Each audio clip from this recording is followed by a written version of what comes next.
Jai Jinendra, welcome to one and all for our 55th session. Good morning to our viewers from US and viewers from Canada too. Hope you started your weekend, and for some people it's a Saturday evening. We thought of taking one serious and one light-hearted subject today on Jain Talks. In Sabarmati, there is a school जो बहुत ही हटके है, which is a very different kind of school. I just interacted few minutes before. Gurukulam, which a lot of people would have heard in the history when they have read how previously the whole education was handled. Gurukulam explores the ancient Indian concept in which young boys in their brahmacharya ashram of life went and studied under a guru. So those educations, those days used to run and strictly under one guru and entirely disciplined and taught by him. He stayed there, helped with the activities of the ashram, and पढ़ाई खत्म होने के बाद he gave a guru dakshina, and that was the concept of Gurukulam. अपने पहले तीर्थंकर Rishabhdev said that you have to study 72 kalas from the philosophy of Vedic, maths, yoga, and of course lot various, which I am sure Jitendra ji will put light on. Jain धर्म के values पर चलने वाले ये school के founder Shri Jitendra जी बलाड और हमें school के बारे में और बताएंगे. He will going to put the light on what these schools are, how do they educate, and how the chain of 20-25 schools run under his leadership. So we all welcome wholeheartedly Jitendra ji Ballad, and he will, I'm sure, give you a new concept of the education field today. We have a very interesting session at 8 o'clock, which of course Neil Bhai will introduce. Welcome Jitendra ji, and then later we'll also have as a guest appearance Vishwa Vora, child prodigy, who has studied in this school for 10 years, and he will be joining later, and he will share his experience of studying in these type of schools. Welcome Jitendra ji Ballad. Neil Bhai, thank you so much. परम तीर्थंकर चरमपति परम तीर्थंकर श्री आदिनाथ भगवान के बताए हुए जो उन्होंने हमें असीम कृषि और पूरी जीवन व्यवस्था बताई, और उनके 100 पुत्र थे और 2 पुत्रियां. उनके पुत्रों को उन्होंने 72 किला सिखाई, और उनके पुत्रियों को ब्राह्मी लिपि सिखाई, और उनकी सुंदरी पुत्री को जो है उनको गणित उन्होंने गिनना सिखाया उंगलियों से. तो इस तरह से आदिनाथ भगवान के बाद जो 23 तीर्थंकर रहे हैं, उन्होंने भी यही परंपरा उनके समय में भी चली आई है. और उसके बाद हमारे यहाँ गुरुकुलों की परंपरा, वही प्रणाली गुरुकुलों के माध्यम से अविरत ढंग से हजारों वर्षों तक, हजारों पीढ़ियों तक ये चली आई है.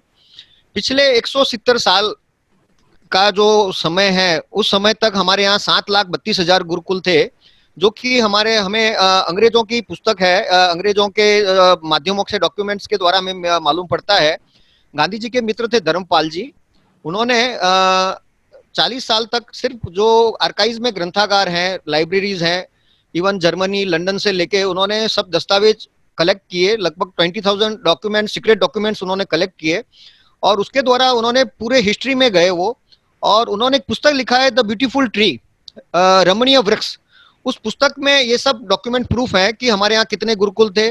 तो उसमें आज से 170 साल पहले हमारे यहाँ 7,32,000 गुरुकुल थे, और उसके बाद उनको प्लानिंग से उनकी मान्यता रद्द की गई, और अंग्रेजों ने ये मैकोले शिक्षा के लिए उन्होंने 100 साल जो है इसके बारे में उन्होंने पूरा डिबेट चलाया पार्लियामेंट में कि भारत को कौन सी शिक्षा देनी है.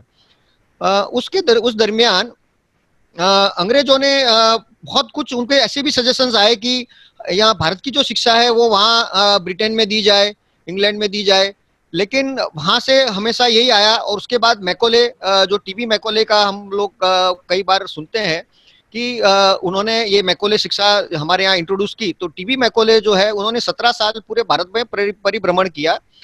उसके दरमियान उन्होंने एक ऑब्जर्व किया कि भारत में एक भी व्यक्ति भिखारी नहीं है, एक भी व्यक्ति बेकार नहीं है, और एक भी व्यक्ति चोर नहीं है. तो उस समय मेरा आवाज आ रहा है? बराबर आ रहा है. हाँ, तो उस समय उस मैकोले ने जो उनके पत्र को पत्र लिखा, उसमें उन्होंने स्पष्ट लिखा है कि ऐसे भारत को, ऐसे समृद्ध भारत को हम कभी गुलाम नहीं बना पाएंगे, क्योंकि यहाँ सामान्य व्यक्ति भी जो था उसके घर पे सोने के ढेर थे, ढेर। जैसे हमारे यहाँ गेहूं का ढेर कैसे पड़ा होता है, वैसे यहाँ हमारे यहाँ सामान्य घर में भी ऐसे गेहूं के ढेर थे। तो उस समय उन्होंने एक ही बात रखी कि हम इस देश को इनकी संस्कृति और इनकी शिक्षा से इनको हम अलग कर दें तो ये देश हमारा गुलाम बनेगा। तो उस समय वहां जो डिबेट चली है उसमें ट्रैवलिन भी लिखते हैं कि भारत की जो प्रणालिका है, इनकी जो संस्कृति है, इनकी जो शास्त्र है, उससे इस देश को यदि हम अलग कर देते हैं तो ये भारत देश हमारा आसानी से गुलाम बन जाएगा और ये 1000 साल तक हमारा गुलाम बना रहेगा। तो मूल जो हमारी अवधारणा जो थी, ये हम लोगों को क्या बताया जाता है कि हमारे यहाँ मैकोले शिक्षा है, ये हम लेंगे तो ही हमें डिग्री मिलेगी और तो ही हमें हमें हमें आगे के लिए हमें नौकरी मिलेगी। तो ये नौकरी की जो परंपरा थी हमारे यहाँ उत्तम खेती, मध्यम व्यापार और कनिष्ठ नौकरी। हमारे यहाँ नौकरी जो है, हमारे यहाँ कोई भी सामान्य व्यक्ति भी था तो उसका उसका व्यापार था, उसका वो कोई भी कला कारीगरी के द्वारा वो उसका निर्वाह करता था। तो हमारे यहाँ ऐसी मैं आपको बताऊंगा कि 90,000 नैनो टेक्नोलॉजी थी, 90,000। हमारे यहाँ सिर के बाल जला के तांबा निकाल लेते थे, घोड़े के बाल में से जसत निकाल लेते थे, गधे के बाल में से टिन निकाल लेते थे, सॉल्ट में से मर्क्यूरी निकाल लेते थे। तो हमारे कारीगरों में इतना सामर्थ्य था कि हमने, हमारे पूर्वजों ने कभी जमीन में से खोद के कोई चीज नहीं निकाली, रॉ मटेरियल। जो एनवायरमेंट में वेस्ट था, उस वेस्ट में से ही उन्होंने उनका पूरा जीवन निर्वाह। इसीलिए हमारी संस्कृति को महान कहा जाता है कि हमने हमारी संस्कृति में बहुत ही कम शोषण वाली व्यवस्था, और वो व्यवस्था बताई थी भगवान ऋषभदेव आदिनाथ भगवान ने कि हमें कैसे जीवन अल्प पाप वाला जीना है। तो हम गुरुकुल के माध्यम से वही जीवन शैली, और वही जीवन शैली ही हमारी एक जीवन की एक शिक्षा है ये। और उस शिक्षा जो है वो धर्म, अध्यात्म और मोक्ष के साथ जुड़ी हुई है। हमारे यहाँ शास्त्रों में हमने कई बार संतों से सुना है कि जैन कुल में जन्म कब मिलता है, तो जो योग भ्रष्ट आत्मा होती है वो जैन कुल में जन्म लेती है। यानी हमारी जो अधूरी साधना है उसके लिए हमें हमें आगे ज्ञान लेना है, और ये गुरुकुल जो है वो उसकी साधना में उसे मोक्ष तक पहुंचाता है, जो हमारे यहाँ शास्त्रों में कहा गया है।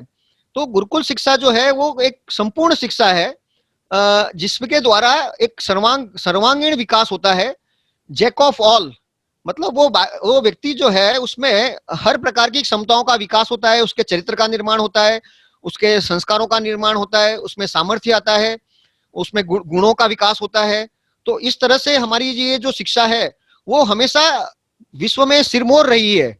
मतलब आपको मैं बताऊं कि हमारे यहाँ हम लोग, भारत जो है वो उसके ज्ञान का प्रकाश जो है वो विश्व में, पूरे विश्व में फैला हुआ रहता था, और हम विश्व गुरु कहलाए, और वो गुरुकुलों के कारण कहलाए।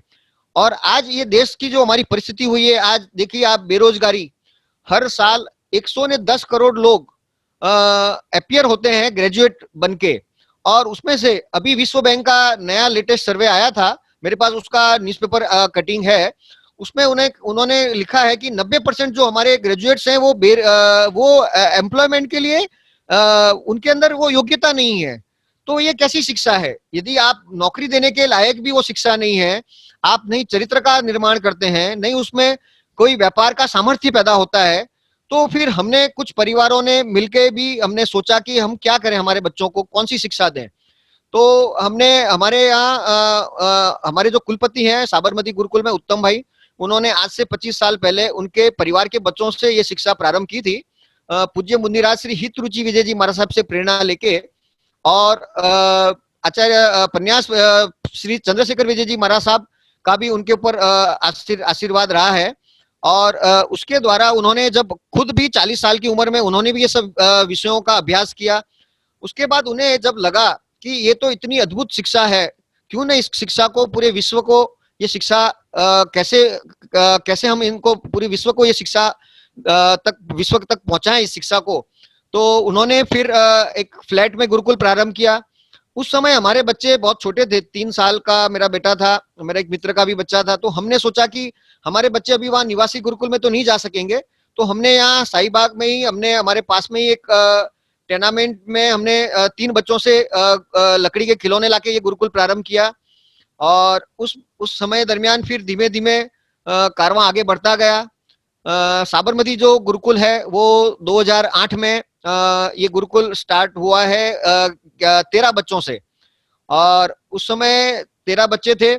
और उसके बाद जब ये गुरुकुल जब प्रारंभ हुआ तो हमें हमें नहीं मालूम था कि इसका आगे जाके क्या होगा, लेकिन हम लोगों को संपर्क करते थे। हमने टेक्स्ट बुक कमेटी में भी हमने जो हमारी गुजरात सरकार की टेक्स्ट बुक कमेटी है, हमने उनको भी संपर्क किया कि हम लोग शिक्षा जो दे रहे हैं तो वो सही है क्या गलत है। उन्होंने कहा हमने उनको कहा कि हमें हमें आपका सिलेबस जो है उसके बारे में मार्गदर्शन दीजिए। बोले, मैंने कहा आप लोग क्या कर रहे हैं 35 साल से? उन्होंने वहां हमने पूछा तो उन्होंने बोला कि हम लोग पानी का बलौना कर रहे हैं। मतलब हमें हमें हर तरह से, जहां भी हम गए, हमें हमें हर तरह से हमको पॉजिटिव, मतलब कि आप जो कर रहे हैं वो सही दिशा में कार्य कर रहे हैं। तो इस तरह से हमारा उत्साह भी बढ़ता गया। हमने हमारे वहां फिर जब बच्चे पढ़ रहे थे तो उस दरमियान हमें कई ऐसे परिणाम भी मिले। हमारे यहाँ एक बच्चा था जिसको थोड़ा शारीरिक मानसिक तकलीफ थी, उसको चाइल्ड साइकोलॉजिस्ट की उसका ट्रीटमेंट भी चल रहा था। तो उस दरमियान हमने एक चैलेंज के रूप में उस बच्चे को लिया। आपको विश्वास नहीं होगा कि 1 महीने में ही उसमें 80% परिवर्तन, उस बच्चे की प्रकृति में 80% परिवर्तन आ गया। तो हमने गुरुकुल में जो है आहार भी हमारा उस तरह का है, हमारी दिनचर्या भी जो है वो इस प्रकार की एक श्रेष्ठ दिनचर्या हमने वहाँ बच्चों के लिए रखी है कि शास्त्रों में उसका क्या मतलब है, वर्णन है। हमारे वहाँ बच्चों की, मैं आपको दिनचर्या की बात करूंगा। हमारे वहाँ बच्चे जो हैं वो सुबह 4:30 बजे से लेके कुछ बच्चे 5 बजे तक संपूर्ण बच्चे उठ जाते हैं। और आपको मैं एक बात बताऊं, अपने यहाँ बहुत बड़े एक हमारे यहाँ अहमदाबाद में एक वेद राजी हो चुके हैं, हार्डिकर जी। हमने उनको पूछा कि पूरे आयुर्वेद का सार क्या है, तो उन्होंने बताया कि सुबह ब्रह्म मुहूर्त में उठना। देखिए आप, पूरे आयुर्वेद का जो आयुर्वेद, यानी आयुर्वेद एक शास्त्र है और वो हमें आयु का ज्ञान देता है। आयुर्वेद चिकित्सा जो है वो इसका एक पार्ट है। तो आयुर्वेद जो है उसमें उन्होंने बताया कि पूरे आयुर्वेद का सार है सुबह ब्रह्म मुहूर्त में उठना। देखिए आज पूरी प्रजा जो है, हमारी पूरी युवा पीढ़ी है, मैंने कई लोगों को भी पूछा लॉकडाउन के दरमियान, तो बच्चे रात को 2 बजे 3 बजे सोते थे और सुबह 11 बजे उठते थे। वेदराज जी ने ऐसा कहा है, जिसको सूर्य सोता हुआ देखता है उसका मृत्यु जल्दी होता है। अब देखिए आज हम जो शिक्षा लिए उससे हमें हमारा स्वास्थ्य कैसे हमारा हमारा सुदृढ़ बने, हम स्वास्थ्य से कैसे सुखी हो, क्योंकि पहला सुख वो है निरोगी काया। अब हमारे हमारे आज की युवा पीढ़ी जो हमारे छात्र हैं उन्हें यही नहीं मालूम है कि उन्हें कितने बजे उठना चाहिए, कितने बजे सोना चाहिए। सुबह का काल जो है उसमें आपने आपने पढ़ा होगा, उसमें O3 होता है, जिससे हमारी मेमोरी जो है, हमारी मेमोरी सेल्स हैं उसे एक्टिवेट होते हैं। आज कई बच्चों का आप प्रश्न है कि हमें हमारे बच्चों को याद नहीं होता है। वो उनको कई ऐसे बॉर्नविटा वगैरह पिलाते हैं जो कि विदेशी कंपनियों के, और मूंगफली की वो उसके जो भूसी है बोलते हैं। अब आप सिर्फ उस बच्चे को आप सुबह सूर्य उदय के पहले उठाइए, उसकी स्मरण शक्ति उसी दिन से बढ़नी प्रारंभ हो जाएगी। तो हमें हमें ये परिणाम वैसे मिले हैं वहां गुरुकुल में। उन छात्रों की प्रतिभा, आपके साथ आज जो विश्व करके बच्चा है वो हमारे गुरुकुल का उस समय का छात्र है। आज वो 400 श्लोक पूरे दिन के वो कंठस्थ कर सकता है। आप 1 घंटे में वो 40 से 45 नए संस्कृत के श्लोक वो कंठस्थ कर सकता है। आप कोई भी श्लोक एक बार बोलिए, 2 बार बोलिए, वो तीसरी बार में वो रिपीट करेगा। आपको सिर्फ प्रोनाउंस करना है और वो बाद में वो धारण करके वो कंठस्थ हो जाता है उसको। तो ये स्मरण शक्ति उसकी इस तरह से उसकी विकसित हुई। तो वो परिणाम हमें जब मिले तो हमें भी बहुत आश्चर्य हुआ कि इतने चमत्कारिक परिणाम इस शिक्षा के माध्यम से मिल रहे हैं। तो हमारी जो दिनचर्या में हम आगे बढ़ते हैं कि बच्चे सूर्योदय के पहले उठ जाते हैं, उसके बाद उनका नित्य क्रम होता है। बच्चे फिर योग साधना करते हैं, उनका शारीरिक व्यायाम वगैरह होता है, उसमें देसी खेल वगैरह बच्चे भी होते हैं, उसमें शारीरिक जिम्नास्टिक वगैरह भी होता है। उसके बाद बच्चे हमारे प्रार्थना मतलब नवकार्षी का पचकान वगैरह लेके उसके बाद हम बच्चों को धारोष्ण दूध देते हैं। धारोष्ण दूध जो है वो गाय के पास खड़े रह के उसी समय दोया हुआ धारोष्ण दूध होता है। हम जो भोजन लेते हैं वो 49 डेज से डाइजेस्ट होता है, सप्त धातु में निर्माण होता है, उसका परिमनमन होता है। तो ये जो बच्चे धारोष्ण दूध लेते हैं वो 24 आवर्स में सप्त धातु का निर्माण हो जाता है। तो इस तरह से इतनी ये धारोष्ण दूध के साथ हम एक उनको सारस्वत चूर्ण भी देते हैं। वो सारस्वत चूर्ण जो है वो भी हमें हार्डिकर जी, वेदराज जी ने ही हमें ये बताया था कि आप इन बच्चों को दूध के साथ ये सारस्वत चूर्ण दीजिए, जिससे बच्चा रोज के 500 श्लोक नए कंठस्थ कर सकेगा। और वो परिणाम हमें ये 10 वर्षों में हमारे छात्रों में हमें मिल रहा है, दिख रहा है। तो उसके बाद हम हमारे बच्चे जो हैं वो भोजन का नवकारसी करते हैं, नाश्ता करते हैं। नाश्ते में बच्चे जो हमारा भोजन बनता है बच्चों का, वो जो पात्र होते हैं उनके, वो पित्तल के और तांबे के पात्र में हमारा पानी वगैरह रखा जाता है। बच्चों को जो पानी दिया जाता है वो भी रेन वाटर, अंतरिक्ष जल होता है। बच्चे जो उनका जो भोजन बनता है, नाश्ता बनता है, वो सब चूल्हों पे बनता है। जो गाय के उपले होते हैं काउडंग से, उससे हमारे बच्चों की रसोई बनती है। वहां कोई गैस सिलेंडर वगैरह नहीं है। और उसके बाद बच्चे जो हैं वो बैठ के, उनका आसन होता है, उनका बाजोट होता है, और उनका एक पाँव के नीचे वो ढिचनिया रखते हैं, जिससे उनका सूर्य नाड़ी एक्टिवेट होता है। हम जब भोजन करते हैं तब हमारी सूर्य नाड़ी जो है वो, यदि आपकी सूर्य नाड़ी एक्टिवेट है तो ही आपका वो भोजन डाइजेस्ट होता है। तो इस तरह से बच्चे वो पाँव के नीचे वो लकड़ी का एक ढिचनिया होता है वो रखते हैं। और बच्चे खुद के पात्र, वो उनका स्वयं का पात्र होता है, कांस्य पात्र, उसी में वो भोजन करते हैं। और वो पात्र वो खुद लेके आते हैं और उनको फिर वो राख से साफ करते हैं। हमारे यहाँ डिटर्जेंट का उपयोग नहीं होता है। देखिए आप, हम लोग जो घर में डिटर्जेंट यूज कर रहे हैं उसमें उसमें कई प्रकार के ऐसे केमिकल्स हैं जिससे कैंसर होता है। हम जब थाली धोते हैं ना, 19 बार आप थाली धोते हैं तब तक वो डिटर्जेंट का उसके अंदर इफेक्ट रहता है। तो गुरुकुल शिक्षा जो है उसमें हम छोटी छोटी सब चीजों का हमने जो भी श्रेष्ठ क्या है वो सब चीजों का हमने वहां ध्यान रखा है। उसके बाद बच्चों का 9:30 बजे से उनका अभ्यास प्रारंभ होता है। वो 12:15 बजे तक अभ्यास चलता है। उसके बाद बच्चों का भोजन होता है। भोजन में भी बच्चे उसी तरह से वही हमारी बच्चों की जो भोजन का जो निर्माण होता है वो भी ऋतुचर्या के आधार पे होता है, उनकी दिनचर्या के आधार पे होता है। और जो ऋतु होती है जिससे उनका शरीर जो है, किसी बच्चे का यदि भोजन में उसके कोई चरी चल रही है, यदि उसको तेल का उसको प्रतिबंध है, किसी को मिर्ची का प्रतिबंध है, तो उसका भी हमें वहां ख्याल रखा जाता है। बच्चों का भोजन होने के बाद बच्चे वाम कुक्षी करते हैं।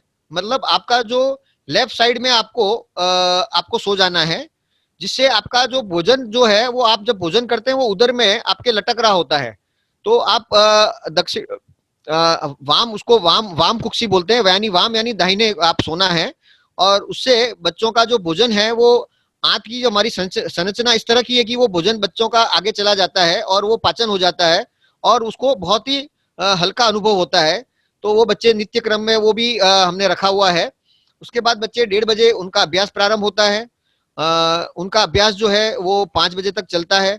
उसके बाद बच्चे देसी खेल खेलते हैं। हमारे वहाँ 200 ट्रेडिशनल गेम्स बच्चे खेलते हैं और 25 से 30 जितने प्राचीन वाद्य बजाते हैं, इंस्ट्रूमेंट, ट्रेडिशनल इंस्ट्रूमेंट बजाते हैं। और उसके बाद जब बच्चों का खेल वगैरह में मलखम है, कुश्ती है, गिल्ली डंडा है, इस तरह से कई ऐसे खेल है जो बच्चे वहां इतनी प्रसन्नता के साथ खेलते हैं। और उसके बाद हम लोग बच्चों का खेल वगैरह के बाद फिर इनका शाम का संध्या काल का भोजन होता है। भोजन के बाद आरती वगैरह होता है और उसके बाद बच्चों का वापिस फिर से उनका अभ्यास वगैरह जो है, कुछ ऐसे वक्तव्य वगैरह है, कुछ कला के ऐसे विषय होते हैं, नाट्य कला है, नृत्य कला है, तो वो शाम को भी इस प्रकार की रहती है। इनका जो टाइम टेबल होता है उसमें विषय जो है वो, हमारे यहाँ जो टाइम टेबल बनता है वो हर बच्चे का इंडिविजुअल टाइम टेबल बनता है। वो बहुत बड़ी एक गुरुकुल की विशेषता है कि गुरुकुल जो है वो इंडिविजुअल बच्चे को ध्यान में रख के, उसकी क्षमता को ध्यान में रखते हुए, उसकी उसकी उसकी रुचि जो है, उसकी रस रुचि को ध्यान में रखते हुए उनका टाइम टेबल डिजाइन होता है। और वो टाइम टेबल जो है उसमें हम कई बार तो ऐसा होता है कि एक बच्चे के लिए उसका क्लास वो अलग से चलता है, एक भी बच्चा होता है तो उसका क्लास अलग चलता है, क्योंकि उसकी क्षमता के आधार पे। जैसे मैं आपको एग्जांपल दूं, जैसे विश्व करके जैसे बच्चा है, क्षमता वाले बच्चे हैं, अब उनका ग्रास्पिंग इतना फास्ट है कि दूसरे बच्चे यदि उसके साथ कोप अप नहीं कर पाते हैं तो हम लोग उसको डिवाइड कर देते हैं। तो उस तरह से कई बच्चों का तो हमारा एक एक बच्चे को भी पढ़ाते हैं और कई में ग्रुप में भी होता है। ऐसे हमारे वहाँ 18 ग्रुप बने हुए हैं और उसमें कई प्रकार के शास्त्रों का अभ्यास होता है। न्याय शास्त्र है, अर्थशास्त्र है, व्याकरण शास्त्र है, ज्योतिष, वास्तु, आयुर्वेद, ऐसे हमारे यहाँ जो 72 कलाओं का जो वर्णन आता है, विद्याओं और कलाओं का, वो सब विद्याओं और कलाओं का हम स्टेप बाय स्टेप बच्चों की क्षमता के आधार पे हम वहाँ उन बच्चों को अभ्यास करवाते हैं। उसके बाद बच्चों का जो है हम लोग उनको हम उनको स्वावलंबी बच्चा बने, उसके लिए हम उनको ऐसे ही कुछ उद्योग की भी ट्रेनिंग देते हैं। अभी हमारे बच्चे कपड़ा जो है रुई में से खुद वो डोरा जो है थ्रेड जो है वो खुद चरखे से वो काटते हैं, और फिर उसके बाद हमारे वहाँ हमने हैंडलूम लाई है, तो बच्चे खुद उनका कपड़ा वीव करते हैं, और बच्चे उसके बाद स्टिचिंग भी उनके हाथ से उनके खुद के कपड़े उन्होंने स्टिच किए हैं, उनके बैठने के आसन उन्होंने बनाए हैं। और बच्चे जो हैं अभी हमारे बच्चों को हमने पंचगव्य पे भी ट्रेनिंग दी थी, बच्चों ने अर्क बनाया, गोमूत्र में से बच्चों ने पीताम्बरी बनाया, जो हम बर्तन जो है पित्तल के और तांबे के बर्तन जो होते हैं वो पीताम्बरी जो हम केमिकल लाते हैं, बच्चों ने नेचुरल पीताम्बरी बनाया, जो कि पहली बार ये हमारे गुरुकुल ने प्रयास किया और उसका हमको बहुत अच्छा परिणाम मिला। बच्चों ने दंत मंजन बना रहे हैं बच्चे, और उन्हीं का बनाया हुआ दंत मंजन वो उपयोग में लेते हैं। उन्होंने अर्क बनाया, नश्य बनाया, तेल बनाया, अमृत बिंदु बनाया, तो ऐसे कई उत्पाद उन्होंने, साबु बनाए, धूप बनाए, और ऐसे हम समय समय पे उनको अलग अलग प्रकार के व्यवसायों की भी ट्रेनिंग हम दे रहे हैं, जिससे बच्चा आत्मनिर्भर बने, स्वावलंबी बने। हम लोग गुरुकुल में और भी कई प्रवृत्ति कर रहे हैं, जैसे हमारे वहाँ गुरुकुल में हम लोग एक शास्त्र का हम लोग मैन्युस्क्रिप्ट रीराइटिंग का भी हमारा एक केंद्र चलता है, जिसमें हम लोग संपूर्ण हैंडमेड पेपर बनाते हैं। वो कागज जो है वो जूट ग्रास में से बनता है। आपने ये कलकत्ता वगैरह में जो जूट वगैरह वहाँ अच्छा क्वालिटी का जूट वहाँ बनता है, तो उस जूट ग्रास में से जो कागज बनता है उसका आयुष्य है मोर देन 800 ईयर्स। हमारे प्राचीन काल में हमारे जितने भी दस्तावेज थे, हमारे शास्त्र थे, वो सब उसी कागज पे लिखे जाते थे। तो ये परंपरा पूरी लुप्त हो गई थी। हमें लंदन में एक पुस्तक है पेपर पे लिखी गई है, उसमें उसमर से हमें मालूम पड़ा कि ऐसा पेपर भारत में बनता था। हमने उसकी इंक्वायरी की, तो हमें एक व्यक्ति, एक परिवार ऐसा हमने जब इंक्वायरी किया तो हमें मिला, लेकिन उसने भी वो काम छोड़ दिया था। हमने उसको समझाया कि तू ये पेपर वापस प्रारंभ कर बनाना, तो उसने वो पेपर बनाना प्रारंभ किया, और वो कागज बिना इलेक्ट्रिसिटी के, बिना केमिकल के और बिना मशीनरी के बनता है। तो वो गुरुकुल में वो भी कार्य चल रहा है अभी। मतलब हम लोग इंक भी वहां बनाते हैं, नेचुरल कलर्स जो है वो स्टोन में से बनाते हैं, हिंगलोक में से, हड़ताल में से पीला कलर बनता है, हिंगलोक में से लाल कलर बनता है। जो इंडिगो ब्लू है, नील के पत्तों की खेती होती थी बंगाल में, तो उसमें से वो कागज बनता है। सोने की स्याही है, चांदी की स्याही है, और वो हस्तलेखन की भी कला हम बच्चों को वहाँ सिखाते हैं। तो इस तरह से हमारे वहाँ कई प्रकार की और भी प्रकार की हमारे वहाँ से इस तरह की प्रवृत्तियां चलती है। अब जो हमारे गुरुकुल के जो छात्रों की हम बात करूं मैं, कि हमारे वहाँ जो अभी बच्चे जो अभ्यास कर रहे हैं, वो हमने उनको बाहर की दुनिया में भी हमने उनको ले जाए, कि हमने देखा कि हम उनको दुनिया में वो कहाँ खड़े हैं आज। तब हमने हमारा जो एक बच्चा है गणित में, तुषार तलावट करके, 11 साल की आयु में वो चेन्नई से गुरुकुल में पढ़ने आया था। 14 साल की उम्र में हमने उसको नॉर्मल सब विषय पढ़ाते हैं, उसे गणित भी हमने पढ़ाया। तो उसने स्टेट लेवल पे, नेशनल लेवल पे जितनी भी प्रतियोगिता हुई उसमें वो प्रथम आया। तो उससे हमारा एक विश्वास बना कि हम इसे अब अंतर्राष्ट्रीय प्रतियोगिता में भेजे। तो इंडोनेशिया में एक प्रतियोगिता थी गणित की, और उसमें 19 देशों के 1300 बच्चे आए थे। तो हमारा बच्चा वहां गया, और उसमें वो विश्व विजेता बना, fastest calculation in the world. वहां 7 मिनट में उसको 70 सम्स करने थे, उसने 2 मिनट और 56 सेकंड में वो 70 सम किए। वहां कंडीशन ये भी होती है कि यदि एक भी आपका सम गलत जाता है तो आप डिस्क्वालीफाई हो जाते हैं। तो इस तरह से उसने विश्व रिकॉर्ड बनाया। हमारे बच्चे जो हैं न्याय शास्त्र में, हमने हमारे बच्चों को जो स्टेट लेवल पे जो प्रतियोगिता होती है उसमें हमारा बच्चा जो है वत्सल करके जो बच्चा है वो प्रथम आया। उसमें कई ऐसे विद्वान पंडित थे, कॉलेज के वगैरह के स्टूडेंट्स थे, लेकिन उसमें वो 9 राउंड होते हैं और उसमें वो प्रथम अपियर हुआ। हमारे यहाँ खेल महाकुंभ होता है, कला महाकुंभ होता है, उसमें भी हमारे बच्चे जो हैं, तबले में हमारा बच्चा स्टेट लेवल पे कुशल शाह करके है, वो फर्स्ट आया। मलखम वगैरह में भी हमारे बच्चे जो है फर्स्ट सेकंड आए। इस तरह से कुश्ती वगैरह में भी, घोड़े सवारी में भी हमारे बच्चे जो हैं वो फर्स्ट आए। हमारे यहाँ एक स्ट्रीट प्ले कंपटीशन हुआ था जिसमें नसरुद्दीन शाह जज थे। उसमें 12 साल के सबसे छोटी आयु के अपने बच्चे थे, और उन्होंने उस स्ट्रीट प्ले में जो है एक टुकड़ा जमीन का, इस तरह का कुछ शीर्षक था, और हमें 5 दिन पहले मालूम पड़ा कि हमें पार्टिसिपेट बच्चों को करना है। तो हमारे उत्तम भाई ने कहा कि बच्चों की पढ़ाई जो है वो डिस्टर्ब नहीं हो, उस तरह से आप गुरुजी को बोला कि आप उनको तैयारी करवाइए। अब उस नाटक में ऐसा था कि आपको कोई भी साधन उपयोग में नहीं लेना है और आपको 10 मिनट में आपका विषय प्रस्तुत करना है। तो उसमें कई कॉलेज वाले थे, थिएटर वाले थे। उसमें हमारे बच्चे जो है सेमीफाइनल में हमारे बच्चे सेकंड आए और फाइनल में हमारे बच्चे फर्स्ट आए। तो ये जो बच्चे निखर के आए और जो सिद्धियां बच्चों को प्राप्त हुई वो पूरी दुनिया के सामने आई। उससे ये हुआ कि आज पूरी दुनिया हमारे संपर्क में है और वो गुरुकुल मुलाकात के लिए आती है और आने के बाद उनके मुंह से यही शब्द होता है कि क्या आप हमें यहाँ एडमिशन देंगे। हमारे यहाँ कई ऐसे पीएचडी और स्कॉलर्स और डॉक्टरेट लेवल के हमारे यहाँ एकेडमी मतलब शिक्षणविद आए और उन्होंने उत्तम भाई से विनती की कि आप हमें यहाँ एडमिशन दीजिए। तो इस तरह से एक ये गुरुकुल जो है आज विश्व लेवल पे, अंतर्राष्ट्रीय लेवल पे ये आज प्रसिद्धि प्राप्त हुई है गुरुकुल को, और वो हमारे जैन समाज के लिए भी एक गौरव की बात है।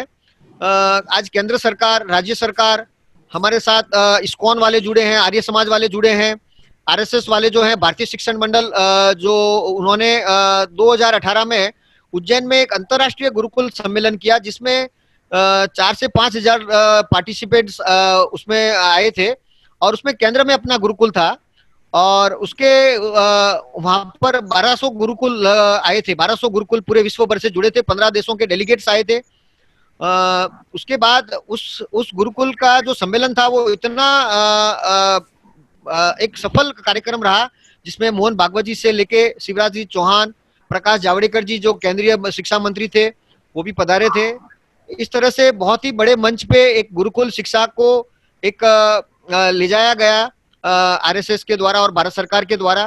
तो और भारतीय शिक्षण मंडल उस समय एक निर्धार किया कि अब ये गुरुकुलों की इतनी डिमांड आ रही है तो उसके लिए आचार्यों की हमें तात्कालिक व्यवस्था तुरंत हमें करनी चाहिए। तो वो उन्होंने संकल्प लिया उस समय से कि हम लोग ये आचार्य प्रशिक्षण का कार्य करेंगे। तो अभी 500 आचार्य का उन्होंने टारगेट रखा है और उसके कई सेमिनार्स जो हैं, शिविर वगैरह भी हो चुके हैं और वो कार्य अभी निरंतर चल रहा है। अभी हमारे पास 15 देशों के भी हमारे पास गुरुकुलों की ऑफर्स आई है। अभी हमारा बेल्जियम में भी एक हमने गुरुकुल प्रारंभ किया है जो कि अभी हमारे पास गुरुजी हमारे पास इतने उपलब्ध नहीं है। तो हमने वहाँ हमारे यहाँ जब वैकेशन होता है तब हमारे गुरुजी वहाँ जाते हैं और उन्हें वहाँ के जो पेरेंट्स हैं उनको ट्रेनिंग दी और उनको फिर ऑनलाइन पेरेंट्स को टीचिंग करते हैं और पेरेंट्स फिर संस्कृत वगैरह का अभ्यास करके फिर वो बच्चों को वहाँ पढ़ाते हैं।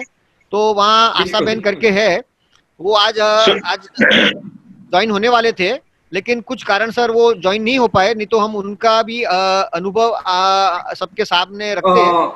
बिल्कुल बिल्कुल जितेंद्र जी, हमें बेहद गौरव महसूस हो रहा है कि हमारे जैन समाज के इतना बड़ा कदम लिया और इस कदम के दौर पे आगे 20 गुरुकुलम जैसे कि आपने बोला कि एस्टैब्लिश हो चुके हैं। यहाँ हमारे दर्शकों को बहुत सारे प्रश्न हैं तो हम चाहते हैं कि अभी थोड़ा एक इंटरेक्टिव सेशन रहे जहां हमारे प्रश्नों के उत्तर हमें मिले, क्योंकि गुरुकुलम एक ऐसा कॉन्सेप्ट है, दुनिया जिस एजुकेशन के पीछे भाग रही है उस कॉन्सेप्ट से हटके बिल्कुल ये कॉन्सेप्ट है। तो इसको कैसे डाइजेस्ट किया जाए, कैसे समझा जाए, तो बहुत सारे प्रश्न हैं। तो हम कुछ प्रश्नों की शुरुआत करते हैं। पहला प्रश्न मेरे तरफ से पूछूंगा जितेंद्र जी कि today we are moving towards technology, Gurukulam is going back in time. How will India move forward in the world if we go back in the whole system of education? आज सब लोग टेक्नोलॉजी की तरफ बढ़ रहे हैं। मैं इसी प्रश्न को हिंदी में दोहराता हूँ। आज सब लोग जब हम लोग टेक्नोलॉजी की तरफ बह रहे हैं, दौड़ रहे हैं, हर चीज में टेक्नोलॉजी है। अगर इस टाइप का सिस्टम एजुकेशन किया तो आपको कैसा लगता है कि भारत देश आगे बढ़ेगा? देखिए, हमारा देश जो है वो कभी टेक्नोलॉजी नहीं थी ऐसा था ही नहीं। हम लोग हमारे जो ऋषि मुनि थे वो सब बड़े बड़े वैज्ञानिक ही थे। आप देखिए शून्य की शोध किसने की? गणित का जो पाई से लेके पाइथागोरस से लेके जो हम लोग जो बताते हैं कि आज हमारे यहाँ बिजली का जो शोध है, शून्य की शोध है। हमारे जो आयुर्वेद के हमारे जो चिकित्सा शास्त्र हैं, चरक ऋषि जो है हमारे, तो हमारे जितने भी हमारी जो बैटरी की शोध है तो अरस्तु मुनि है। हमारी जो विमान शास्त्र है, आप जो ऋषि भारद्वाज का जो वैमानिक शास्त्र है, जो हम लोग कहते हैं कि राइट ब्रदर्स ने विमान बनाया, नहीं, वो विमान जो है राइट ब्रदर्स ने नहीं बनाया। देखिए, दुनिया में इतिहास के साथ इतनी सारी छेड़खानी हुई है और हमारे जो बच्चों के सामने सही बात नहीं रखी गई है। मेरे पास आपको मैं वो सब चीजें मैं बता सकता हूँ, दे सकता हूँ। मेरे पास उसके सब चीजों के शास्त्रोक्त पूर्व हमारे पास हैं। अभी हमारे पास एक एयरफोर्स में है, विजय उपाध्याय करके हैं। उन्होंने, जब उनको मालूम पड़ा कि हमारा जो विमान शास्त्र है वो संस्कृत में है, उन्होंने उनका अभ्यास पूरा करने के बाद उन्होंने संस्कृत का अभ्यास किया और वो अभी वैमानिक शास्त्र के आधार पे विमान बनाना, उन्होंने कहा यदि गुरुकुल का छात्र विमान बनाना चाहता है तो मैं उसे सिखाऊंगा। तो इस तरह से हम लोग बच्चों को टेक्नोलॉजी नहीं सिखाना वो बात नहीं है। हमारा देश ही टेक्नोलॉजी प्रधान देश था। आप धर्मपाल जी का पुस्तक जो है science and technology in 18th century, उस पुस्तक में उन्होंने, अंग्रेजों ने हमारी टेक्नोलॉजी के बारे में उसमें वर्णन किया है। हमारे यहाँ सर्जरी होती थी, हजारों सालों से हमारे यहाँ सर्जरी होती है। 1830 तक अंग्रेजों को सर्जरी क्या है वो मालूम नहीं थी। कर्नल कूट में जब अपने हैदर अली ने युद्ध में जब उसका नाक काट देते हैं, वो हार जाता है तो उसका नाक काटते हैं, उसको मारते नहीं है। हमारे यहाँ नाक कटना भी एक बहुत बड़ी मतलब बेइज्जती होती है, वो हार हार के समान ही होती है। तो उस समय जब कर्नल कूट जाता है बेलगांव से होके, तब एक नाई उसका नाक जो है वो राइनोप्लास्टिक सर्जरी के द्वारा उसका नाक उसका जोड़ देता है और वो ब्रिटिश पार्लियामेंट में जाके हाउस ऑफ कॉमन्स में कहता है कि भारत में ऐसे ऐसे डॉक्टर्स हैं जिन्होंने मेरा ये प्लास्टिक सर्जरी से नाक जोड़ लिया। तो देखिए हमारे इसी प्रश्न पे, अगर हमारे इधर इतनी टेक्नोलॉजी थी, इतना अच्छा एजुकेशन था, तो क्यों नहीं दूसरे देशों ने इसको अडॉप्ट किया? कहाँ गुमराह हो गए हम? Why did other countries didn't adopted it, and why do we lost this so much of wealth of education? देखिए, वो जो डिग्री के साथ उन्होंने कनेक्ट किया, देखिए हमारे गुरुकुलों का जो नाश हुआ है वो डिग्री, जब से हमने शिक्षा को डिग्री के साथ कनेक्ट किया। हमारे यहाँ शिक्षा कभी भी सरकार मान्य नहीं थी, समाज मान्य थी। तो आज हमने गुरुकुल को वही स्टेज पे लाके खड़ा किया है, हमने शिक्षा को समाज मान्य बनाया है। आज समाज कह रहा है कि हमें हमारे बच्चों को चरित्रवान बनाना है, गुणवान बनाना है और वो बच्चा हमारा हमारा हमारे हमारे हमारी हमारी आज्ञा में हो। क्योंकि आज जो बच्चे हैं जिस तरह से तैयार हो रहे हैं, तो उससे समाज भी चिंतित है, लेकिन उनके पास विकल्प नहीं है। तो गुरुकुल जो है वो वही विकल्प दुनिया को एक पुरवार दिया है। देखिए, आज हम लोग मैं आपको बात बताऊं, आज जर्मनी में आप जाएंगे तो वहाँ वो लोग जो ट्रीटमेंट करते हैं, वहाँ आयुर्वेद चिकित्सा करते हैं। वहाँ हर व्यक्ति, वहाँ बच्चा जो है वो संस्कृत पढ़ रहा है। हमारा एक गुरुकुल के ट्रस्टी थे गुलाब भाई, वो अभी मतलब हाल ही में उनका देहांत हुआ है। वो कई साल पहले उनकी बेटी वहाँ रहती है, तो वहाँ गए थे। वहाँ अब्राहम लिंकन स्कूल है। जब वो अब्राहम लिंकन स्कूल की विजिट करी उन्होंने, तो वहाँ पूछा कि यहाँ आप बच्चों को क्या विषय पढ़ाते? तो उन्होंने कहा कि हम यहाँ बच्चों को संस्कृत पढ़ाते हैं। तो बोले आप संस्कृत क्यों पढ़ाते हैं? बोले Sanskrit is our mother language. और उसकी उस समय 40 ब्रांच थी, वो वैदिक मैथ्स पढ़ाते हैं। और देखिए, दुनिया में आज संस्कृत जो है वो वर्ल्ड सीक्रेट जो कोडिंग लैंग्वेज जो है, आज कंप्यूटर की प्रोग्रामिंग लैंग्वेज जो है वो संस्कृत है। देखिए, हम प्राचीन विद्याएं पढ़ा रहे हैं बच्चों को, साथ साथ में हम उनको उस लेवल का भी तैयार कर रहे हैं कि वो आगे जाके वो कंप्यूटर भी ऑपरेट करे। हमारे यहाँ अभी रोबोटिक लैब भी है, हमारे वहाँ रोबोटिक प्रिंटर भी है, लेकिन हम बच्चों को पहले प्राथमिक ज्ञान देते हैं। मैं क्या कहना चाहता हूँ, आज एक छोटा सा बच्चा जो कि उसको मालूम नहीं है कि मेरी मातृभाषा क्या है, और उसको हम अंग्रेजी का तोता बना रहे हैं। एक कितना हमारी अंग्रेजी के पीछे की हमारी जो गैलचा है, हमारा एक हम अंग्रेजी का विरोध नहीं कर रहे हैं, आप भाषा के रूप में पढ़ाइए, लेकिन मातृभाषा जो है उसका कत्ल करके, माँ की कत्ल करके आप मासी के पास भेजते हैं, वैसी वाली बात हो गई। तो जितेंद्र जी, मेरा एक इसी के ऊपर प्रश्न है कि क्या इस सब चीजों के लिए we will blame only the British? क्या हम उनको ही गुनहगार मानेंगे हर चीज के लिए जो अपना? नहीं, देखिए इसमें कैसा होता है, राजा कालस्य, we will blame only the British? Are we not somewhere blaming ourselves? देखिए उसमें राजा कालस्य कारणम, अपने यहाँ एक ऐसा चाणक्य में सूत्र है कि जो काल जो होता है वो उसके प्रभाव में काल का, राजा का प्रभाव रहता है। तो उस समय में जो ऐसी कंडीशन जो निर्माण हुई कि हमारा देश जो है वो इतना लूट चुका था 300 सालों में। अंग्रेजों ने जो लूट, आपको मैं बताऊं कि रॉबर्ट क्लाइव को पूछा गया ब्रिटिश पार्लियामेंट में कि तुम लोग 300 साल पहले की मैं बात कर रहा हूं, उनको पूछा गया कि आप भारत से कितना सोना लेके आए हैं, मतलब क्या लूट के लाए हैं। उन्होंने कहा मैंने 900 सीप, एक सीप में 70 टन सोना आता है, 900 सीप मैंने पानी के हायर किए थे।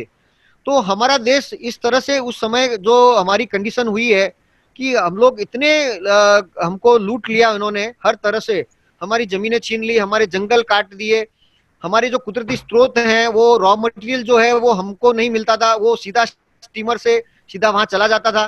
तो उस समय जो कंडीशन ऐसी निर्माण हुई कि हमारे यहाँ हमको हमको मतलब नौकरी के लिए हमको मजबूर किया गया, और मजबूरी में हमको वो डिग्री का जो एक मॉडल हमारे ऊपर थोपा गया, और वही प्रणाली आगे चलती आई। उसमें कई संतों ने आवाज भी उठाई, चंद्रशेखर विजय जी महाराज साहब ने, और उन्होंने कहा कि ये आज जो शिक्षा जो है वो चार दीवार में हमने बांध दी है, क्योंकि हम तो लोग जो आपको है। इस पे ये लगता है कि 1825 उसी टाइम में, ब्रिटिश के टाइम में ही राजाराम मोहन रॉय ने वेदांता कॉलेज खोला था कलकत्ता में। हाँ, उन्होंने दोनों सिस्टम का बेस्ट ऑफ एजुकेशन लिया था, इंग्लिश सिस्टम भी लिया था और अपना इंडियन कल्चरल सिस्टम लिया था। Do you think that would have been a middle path? आपको लगता है कि वो एक रास्ता हो सकता था?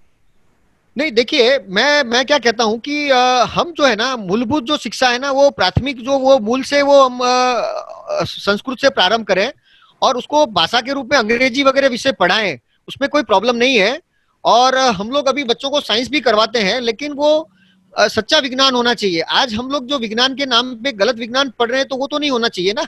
हम आज इतिहास पढ़ रहे हैं, हमारे देखिए इतिहास में कहीं भी महाराणा प्रताप का वर्णन नहीं है, कहीं भी हमारे महापुरुषों का वर्णन नहीं है, लेकिन मोहम्मद तुगलक और मोहम्मद गोरी जिन्होंने हमें गुलाम बनाया, लूटा, तो उनका मतलब एक गुलामी मानसिकता की ओर ले जाया जा रहा है। शिक्षा को चार दीवारों में बांध दिया है। आप 6th पास हुए, 7th में आए, बुक्स पस्ती में। तो मैं क्या कहता हूं कि आज दुनिया में ऐसे कई परिवार है, वो भी कह रहे हैं कि आप शिक्षा को प्रैक्टिकल बनाएं, उसको जीवन लक्ष्य बनाएं। तो हमने शिक्षा को जीवन लक्ष्य बनाया है कि बच्चे को हम लोग उसका सर्वांगीण विकास हो। और मैं ऐसा नहीं कहता हूं कि वो बच्चा कलेक्टर नहीं बने, वो गुरुकुल के माध्यम से वो मेन स्ट्रीम में भी जाके कलेक्टर बन सकता है, लेकिन उसकी प्राथमिक शिक्षा जो है वो जरूर गुरुकुल शिक्षा होनी चाहिए। ये ब्रह्मचर्य काल होता है, जैसे आपने पहले बताया था, हमारे यहाँ जो आश्रम व्यवस्था होती है, तो ये बहुत पवित्र समय होता है। इसमें उसे जितना हम शुद्ध ज्ञान देंगे, और उससे वो बच्चा श्रेष्ठ, उसका निर्माण और वो परिणाम हमें चमत्कारिक मिले हैं गुरुकुल के माध्यम से। Thank you Jitendra ji, I think बहुत ही रेवोल्यूशनरी आइडिया है। हाँ। आप तो प्रकाश जावड़ेकर जो हमारे एचआरडी मिनिस्टर है, मुझे कभी कभी सोच होता है कि क्यों नहीं पूरी सिस्टम को बदला दिया जाए। तो आप तो इन लोगों से सब मिले हुए हैं, but anyhow it was very insightful to know your thinking and thought process is very very revolutionary. And Neil bhai, if you can take it forward and ask if any of the questions from the participants. Thank you so much Jeetu bhai. एक बहुत ही interesting प्रश्न ये पूछना चाहते हैं कि जैसे आपने आपकी शिक्षा की प्रणाली के बारे में बताया कि जिस तरह आप ऋषभदेव भगवान से जो प्रथा चली आ रही है, और हमारे देश में भी प्राचीन काल में गुरुकुलम की प्रथा थी, और ये प्रथा के हिसाब से शिक्षा दी जाती थी। तो आज अगर हम गुरुकुलम और हमारे जो मैकॉले एजुकेशन की जो पद्धतियां है, और अगर हमारे बच्चों को इन दोनों में से चूज करना हो, तो कहाँ व्यक्ति को प्रॉब्लम आ रहा है ये गुरुकुलम की प्रथा चुनने में? देखिए, हमारे को पहले तो ये डिग्री की जो मानसिकता है ना, उसमें से बाहर निकलना पड़ेगा। क्योंकि जो डिग्री है, मैंने आपको पहले भी बताया कि आज बड़ी बड़ी जो अमेरिका, गूगल, एप्पल, बड़ी बड़ी जो कंपनी है, इन्फोसिस वगैरह भी जो है, मेरे पास एक आर्टिकल है मेरे पास कि उन लोगों ने भी डिग्री के आधार पे अब वो नौकरी नहीं दे रहे हैं, क्योंकि बच्चे में जो टैलेंट है, तो टैलेंट जो है वो गुरुकुलों के माध्यम से ही बाहर आएगा। मैं आपको चेन्नई की एक इंस्टीट्यूट के बारे में बताता हूँ, विश्वकर्मा करके इंस्टीट्यूट है, जो कि आर्किटेक्चरल नॉलेज देती है, और वो पूरी ट्रेडिशनल सिस्टम से ही चल रही है। वहाँ कोई भी मॉडर्न मेथड के शास्त्र नहीं पढ़ाए जाते हैं, और उन बच्चों को सीधी विदेशी कंपनियां और विदेशी देशों में उन बच्चों को सीधा एडप्ट किया जाता है। तो ये मैं आपको यही बताना चाहता हूँ कि हमें पहले तो वो मानसिकता से बाहर आना पड़ेगा कि ये बच्चों की डिमांड नहीं है। देखिए, ये बच्चे जो हैं, इनके पास जो क्षमताएं हैं, मैं आपको बात करूं कि जैसे हमारे यहाँ कपड़ा बनता था, पूरी दुनिया के राजा महाराजा भारत का बना हुआ कपड़ा पहनते थे। क्यों पहनते थे? कि हम इतना श्रेष्ठ कपड़ा हाथ से बनाते थे। हमारा कपड़े का जो पूरा थान होता था ना, वो अंगूठी में से वो थान निकल जाता था, एक छोटी सी अंगूठी में से। तो हम इस प्रकार की हमारे पास आज देखिए हमारा देश जो है उसमें 130 करोड़ लोग हैं, और हम लोग यदि उनको काम नहीं देंगे तो, और हम ऑटोमेशन लाएंगे तो उससे क्या होगा, वो बेरोजगारी आएगी। आज देखिए आत्मनिर्भर की बात करते हैं हम, आज ये कोरोना का हम एग्जांपल लेते हैं, तो कोरोना में आज देखिए विज्ञान और विकास किसके काम आया। आज एक जो हमारा फार्मर है, किसान है, उसने इस देश को बिना किसी सरकारी सहायता के बिना एक किसान ने इस पूरे देश को आधार दिया, और उन्होंने किसी की कोई अपेक्षा के बिना उन्होंने, और हर गांव ने उनका अर्थतंत्र को खुद को संभाला है। और देखिए आप जो कोरोना जो फैला है आज 26 शहरों में, सिर्फ अभी कोरोना जो है वो सिर्फ 26 शहरों में है, और कहीं भी कोरोना नहीं है, कोई गांव में कोरोना नहीं है। तो हमें सोचना पड़ेगा, हमारी विकास की अवधारणा को भी हमको फिर से हमें पुनः मूल्यांकन करना होगा, और उसके लिए हम सब साथ में बैठने के लिए तैयार हैं। हमारा बहुत कुछ उसमें चिंतन हुआ है। समय की मर्यादा के हिसाब से मैं बहुत कुछ चीजें आपको विस्तार से आप नहीं बता पा रहा हूँ, लेकिन मैं आपको बिल्कुल एक प्रश्न पूछना चाहूंगा जीतू जी, ये जो साबरमती गुरुकुलम है जिसकी स्थापना सबसे पहले हुई है, उस गुरुकुलम में करीबन कितने स्टूडेंट्स हैं और उस स्टूडेंट्स के पीछे आप कितने शिक्षकों को रख रहे हैं? देखिए साबरमती गुरुकुल जो है अभी हमारे वहाँ 100 के आसपास छात्र हैं, और हमारे पास अभी 125 शिक्षक हैं। एक स्टेज हमारा ऐसा था जब हमारे पास 65 बच्चे थे और 125 टीचर्स थे। तो हमारे यहाँ शिक्षकों की जो संख्या है वो बच्चों की संख्या के साथ नहीं होता है। हमारे पास जो विषय के आधार पे हमारे पास शिक्षक होते हैं, और अभी हमारे वहाँ 900 बच्चे वेटिंग है, और पूरे भारत भर में जहाँ भी गुरुकुल हुए हैं, चेन्नई में हुआ है, बेंगलोर में हुआ है। चेन्नई में अभी 250 बच्चे हैं, 2 साल हुआ है गुरुकुल प्रारंभ हो गए, वहाँ भी वेटिंग चल रहा है। बेंगलोर में भी उन्होंने एडमिशन क्लोज कर रखा है। जोधपुर में भी उन्होंने जो एडमिशन का अभी वहाँ पे भी वेटिंग चल रहा है। बिल्कुल बिल्कुल जीतू जी, मैंने ये साबरमती गुरुकुलम देखा है और बेहद सुंदर है। आपने जैसे कहा कि 900 स्टूडेंट्स की वेटिंग चल रही है, तो गुरुकुलम की अगर इतनी डिमांड है तो ये गुरुकुलम का अगला कदम क्या है? मैंने कुछ आर्यग्राम के बारे में सुना था, आप 2 मिनट में उसके बारे में बता सकते हो? हाँ, देखिए आर्यग्राम जो है वो एक ऐसी व्यवस्था है कि जिसमें मोक्ष की प्रधानता वाले 4 पुरुषार्थ की हमने संस्कृति का वहां जीवंत हमने वहां एक उदाहरण के रूप में हम वहां रखेंगे। आज पूरा भारत जो है ना, कोई भी व्यक्ति कहता है कि हमारा भारत महान था, श्रेष्ठ था, टेक्नोलॉजी प्रधान था, लेकिन वो श्रेष्ठ किस बाबत में था? वो म्यूजियम के, आज हम लोग म्यूजियम में देखने जाते हैं भारत को, तो हम वहाँ पूरे भारत को हम वहाँ जीवंत करना चाहते हैं। वहाँ हम 2000 बच्चों की एक बड़ी विद्यापीठ बनेगी, उसमें एक आयुर्वेद चिकित्सालय होगा पंचकर्म के साथ, उसमें एक जिनालय होगा, साधुओं का और श्रावकों का उसमें आराधना का केंद्र होगा, उसमें हम लोग वेदशाला, अश्वशाला, हस्तिशाला, गौशाला, ऐसी कई सारी वहाँ चीजें होगी। वहाँ औषधियां भी होगी, वहाँ जीवंत वहाँ उसका औषधि निर्माण होगा। तो इस तरह का पूरा एक बहुत बड़ी संकल्पना है। वहाँ 18 जो हमारे 18 वर्ण व्यवस्था थी, जो 18 आलम के जो व्यवसाय थे, तो वो सब व्यवसाय हम वहाँ जीवंत करेंगे। कपड़ा हाथ से बनेगा, बर्तन हाथ से बनेंगे, कागज हाथ से बनेगा, तो उस तरह से पूरा वो हर चीज का वहाँ उत्पादन होगा। तो पूरा एक आर्यग्राम का जो मॉडल है उसकी हमने जमीन भी ले ली है, और उसमें हमने सृष्टि आवास भी रखा है। जो भी व्यक्ति उस प्रकार का जीवन जीना चाहते हैं तो वो वहाँ आके रह सकते हैं, लेकिन वो वहाँ सीमेंट का यूज नहीं होगा। वहाँ जो भी घर बनेंगे वो मिट्टी से या लाइमस्टोन जो होता है चूने से बनेंगे, या लकड़ी से, उस तरह से पूरा भवन निर्माण होगा। उस तरह का पूरा एक इको मॉडल जो होगा, वहाँ पेट्रोल डीजल का व्हीकल अलाउड नहीं होगा। तो इस तरह की एक संकल्पना है, और उस पर कई टीम अभी लगी हुई है। यस जीतू जी, ये बहुत इंटरेस्टिंग कॉन्सेप्ट है। हमें लग रहा है कि कब हम भी ये मॉडल को देखेंगे, बहुत ही आतुरता से हम भी वेट कर रहे हैं। और कहीं कहीं तो ऐसे विचार भी आ गए कि आपने जिस तरह की शिक्षण पद्धति बताई, शायद हम लोग भी उस पद्धति से शिक्षण ले सकते हैं। पर खैर, हमारा तो एज पास हो चुका है। बट फिर भी आपके साथ यहाँ हमारी पैनल पे एक विश्व गोरा करके स्टूडेंट जुड़े हैं, जो कि गुरुकुलम के स्टूडेंट है। जब मैंने उनकी प्रोफाइल देखी तो इतनी स्ट्रॉन्ग प्रोफाइल है कि कौन सा आर्ट ऐसा बाकी है जो इनको नहीं मालूम है। और जैसे कि इनकी विशेषता में आपने ये भी बताया कि उन्होंने 9.5 साल की उम्र में सिद्धहेम व्याकरण नाम का पूरा संस्कृत का ग्रंथ लर्न कर दिया। ऐसा शायद अगर वाराणसी में भी देखने में आए तो आपको शायद ही कोई मिलेगा जो इतनी यंग एज में इतना सुंदर और बड़ा ग्रामर का ग्रंथ बाई हार्ट कर सके। साथ ही साथ आपने ये भी बताया था कि ये खुद महाशताब्दानी है और इनको कोई भी विषय अगर दिया जाए वो 1-2 मिनट में ही उस विषय के ऊपर संस्कृत श्लोक की रचना करके हमारे सामने पेश कर सकते हैं। तो हमारे साथ विश्व जुड़े हैं। और आपने दूसरी चीज इनके बारे में ये बताई थी कि अगर 2 बार कोई संस्कृत श्लोक उनके सामने पढ़ा जाए तो तीसरी बार वो सुन के ही उसको याद कर लेंगे। तो ये एक बहुत सरप्राइजिंग लग रहा है कि इतना छोटा विश्व जो 6.5 साल की उम्र में गुरुकुलम में जुड़ा था और आज वो 16 साल का हो चुका है और जीवन में इतना कुछ उसने हासिल किया है। सो हम इस पैनल पे विश्व को इनवाइट करना चाहते हैं और साथ ही साथ हमें विश्व की जो प्रतिभा इस गुरुकुलम के द्वारा निखरी है, ये प्रतिभा हम भी देखना चाहते हैं कि गुरुकुलम के बच्चे और हमारे एजुकेशन जो मैकॉले सिस्टम चल रहा है उसमें डिफरेंस तो ये है, पर साथ साथ में प्रतिभा किस तरह इनकी खिल रही है, विकसित हो रही है। सो हम इनवाइट करते हैं इस पैनल के ऊपर विश्व बोरा को।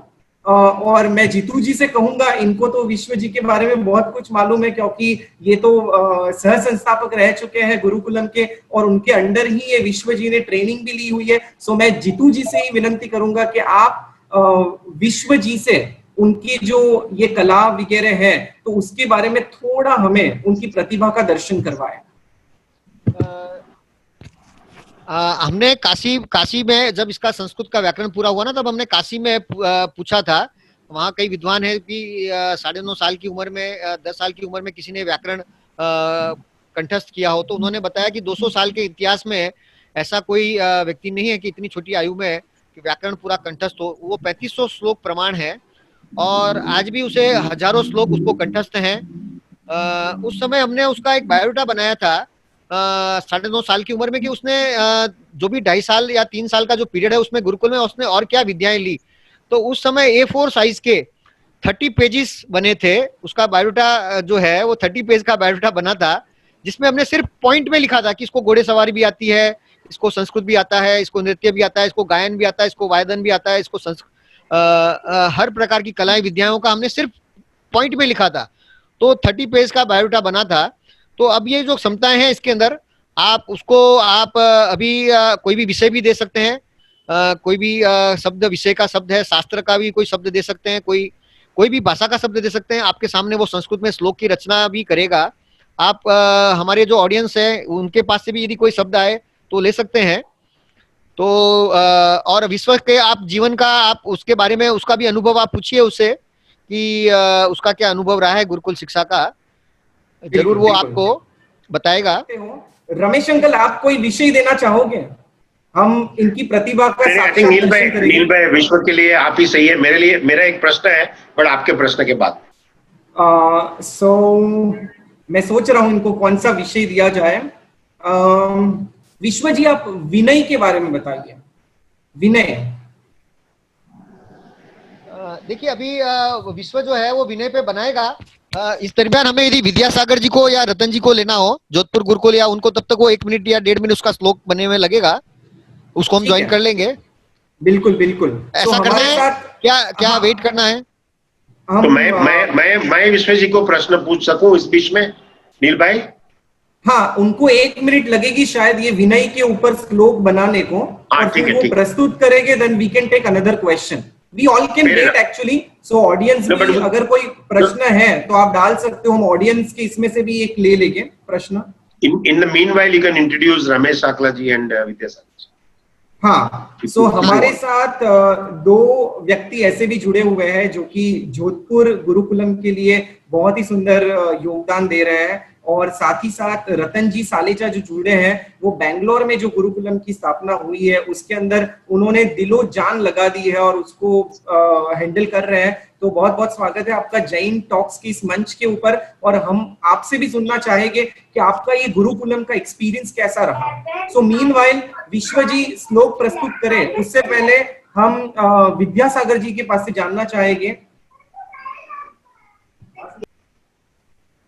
नमस्कार सबको, सादर जय जिनेंद्र सर। जय जिनेंद्र। प्रश्न क्या था, थोड़ा सा वापस बता सकते हैं आप? आपने ये जो जोधपुर गुरुकुलम है उसके डेवलपमेंट और निर्माण के लिए कह सकते हैं कि दिलो जान लगा दी है, और मैंने आपके इंट्रोडक्शन में ये भी सुना कि आप तो स्वयं मोबाइल तक यूज नहीं करते। देवानुप्रिय, सभी पैनल वालों को सबको नमस्कार और छोटा सा निवेदन इस रूप में करना था। बेसिकली गुरुकुलम के संदर्भ में विचार जब साबरमती गुरुकुल पहुंचा तो बापूजी ने, जीतूबाई ने एक छोटी सी बात कही जो जिंदगी भर तक याद रहेगी। और शायद हमारे भगवान ने भी शास्त्रों के अंदर एक सूत्र बताया जिसका अर्थ बापूजी ने बताया था। सूत्र कहता है, जहां गेह पलितम्मी तस् गेह सजोपहु सार भंडान निन्ने असारम अव उज्जयी। जब कभी भी आग लग जावे तो समझदार व्यक्ति उस समय प्रमुख वस्तु जो बहुमूल्य वस्तु है उसको वहां से हटा करके बाहर ले जाने का प्रयास करता है। बापूजी ने यही कहा कि चारों तरफ आग लगी है, चारों तरफ माहौल बिगड़ा हुआ है।